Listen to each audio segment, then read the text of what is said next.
Nights with Alice Cooper.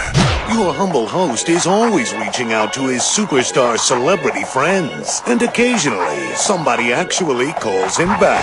I've known Ace Frehley for ages, and we recently jammed together at a benefit in Boston. He's moved on from Kiss, has conquered his demons, and doing great, as you can hear it on his new album, Anomaly. But let's get Ace to tell us all about what's going on with his bad self. Hey, Ace. How you doing, buddy? Things are great, you know. Oh, great. It was good playing with you about 3 or 4 months ago over in Boston. Oh, that was so much fun. Yeah, it was really good. You played great, man. Oh, thanks. You were great, too, as well. It's one of those things that you get to do later on in your life is play with members that, from other bands that you never thought you'd be up there on the stage with. It was cool. I think the coolest thing about it was having those chick backup singers for New York Groove for me. You know what? They were great. That was a good band. That was a really good band. It was a special night. Hey, listen, let's talk about your new album, Anomaly. Right. So, all written by you, and who played on it? Most of it was done by just me and Anton Fig. Oh, great. Anton's great, man. I love Anton. Yeah. And, so he did all the percussion and everything, right? Yeah, I mean, my touring bass played, Anthony Esposito played on about 2/3 of the bass tracks. I did the rest. And, my guitar player, Derek Hawkins, who used to work with Stabbing Westward, played on Outer Space and I think one other track. And that's the single, right? It was, produced by me and, recorded at my home studio in Westchester, New York, and I'm really thrilled with the way Marty Fredrickson and Anthony Fox mixed it. Oh, that's great. And I was going to ask you who produced it. I didn't know that you produced it. That's you keep everything in-house that way. Yeah, actually, Marty Fredrickson produced one song. I did a remake of a sweet song, Fox on the Run. Oh, yeah, sure.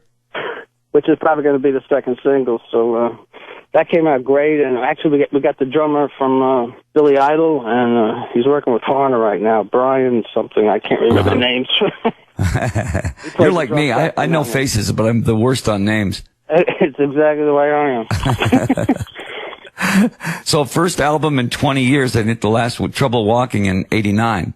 Yeah, I never realized, exactly how long it had been. And when people were telling me, I said, okay. So you're going to take this out on the road then? Yeah, right now we're in the process of putting dates together for the fall. And, it's a very exciting time, because everybody's really pumped up about this new release. Like you said, the first studio album in 20 years. And I'm really thrilled with the way it came out. I kind of feel right now exactly the way I did when I did my first solo album with Kiss, with New York Groove. Sure. I mixed it. I'm driving around the car with it, and I got a really good feeling about it. And, that's great. It's exactly the way I feel now. So maybe history will repeat itself, huh? Well, for one thing, is that the type of music that we do, I don't think ever gets old. I think good hard rock songs never get old. Well, I mean, it's the case with your stuff, and I think it's the case with a lot of the stuff I've done, and Kiss as well. We knew how to make records back then, and I think we still know how to make records today. Hopefully it'll be well received. Well, and back then, I know you're like me. I could listen to an album and go, okay, that's the single and that's the single. Yeah. Anymore, I listen to an album and I go, I don't know what a single is anymore. I can only go by what I used to do and what I used to listen to, but the things I hear on the radio now, I go, that's the hit? Right. I mean, I've been doing a lot of interviews, for the CD, and, people ask me, so who do you listen to now, and who do you think is, really special? What new groups are really, grabbing your attention? And I'm talking to the interviewers saying, well, when I was 16, 17 years old, I had The Who, I had Led Zeppelin, I had Cream, I had the Jeff Beck Group, I had the Beatles and the Stones. Yeah. I don't know anybody out there today, Jimi Hendrix, I don't know anybody out there today that has that type of, new sound and taking music in a different direction. Well, I'll tell you what, when you see young kids, when you go do your tour, you're going to see a lot of teenagers in the audience because they listen to 70s rock. I don't completely understand what happened, to music. Maybe it's because partially, the music business has changed so much, from when you and me started out.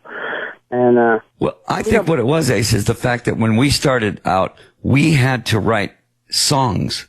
And I know you worked with Bob Ezrin, like I did. And Bob would not let you put a filler on an album.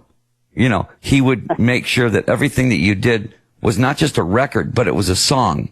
And I think that's what this generation is missing, is songwriting rather than riff writing. Yeah, I remember back in the 70s, the emphasis was on the song first. If you got a great song, all the frills and, all the staging and everything else works more to your benefit, but without a great song, you really got nothing. Yeah, that's it.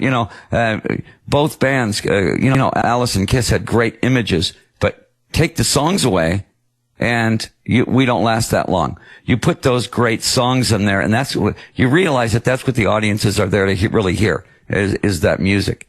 So, I mean, I only know how to write one way, and that's sort of like 70s type of guitar rock. That's really all I've ever wanted to write. Alice, I'll never forget one night at Madison Square Garden, me and Paul Stanley got into one of your $1 Billion Baby tour. Oh, yeah. And we ended up sneaking up the aisle because we didn't have seats up close. And I remember you walking out doing Hello Hooray, Yeah. And we were floored.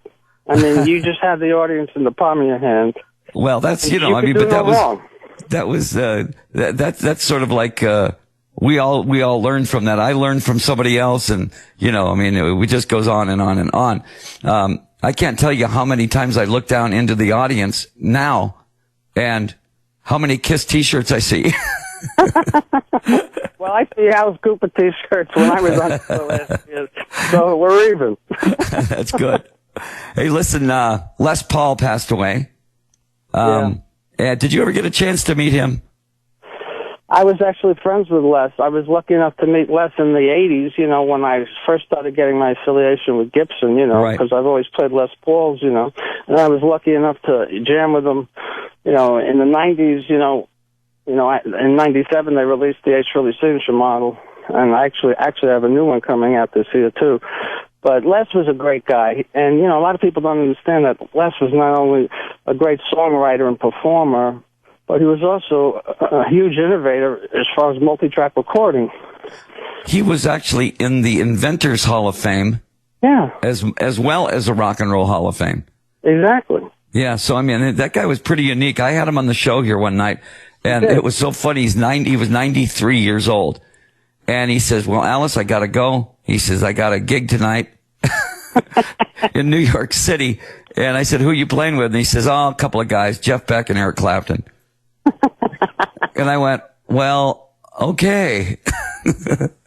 Nothing fazed Les. And, the last time I hung out with him, he was cracking jokes, after we got off the stage. He was just that kind of guy. He was positive. I would not have believed he was 93 years old. I mean, he sounded like he was a young guy. Well, chronologically, but mentally he was probably, 25. Yeah, you're exactly right.